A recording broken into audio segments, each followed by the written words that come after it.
2 days నుంచి. So gap up and take support and fighting. Gap up పైకొప్పడం follow అవుతుంది, support తీసుకుంటే పైకెళ్తుంది. సో ఆబ్వియస్లీ సేమ్ లైక్ ఇలాగే రేపు బ్యాంక్ నిఫ్టీ ఎలా ఉండబోతుంది. బ్యాంక్ నిఫ్టీ కూడా కంపేర్ చేసుకుంటే సపోర్ట్ తీసుకోవాలండి.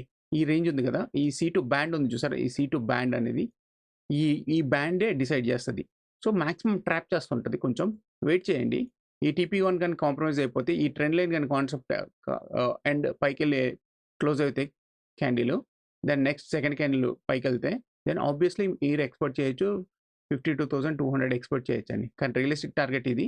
ఎందుకంటే ఆల్రెడీ ఇక్కడ అండ్ ఇక్కడ సెల్లర్స్ కూర్చొని ఉన్నారు కాబట్టి ఆబ్వియస్లీ సెల్లర్స్ ప్రెస్ చేస్తారు.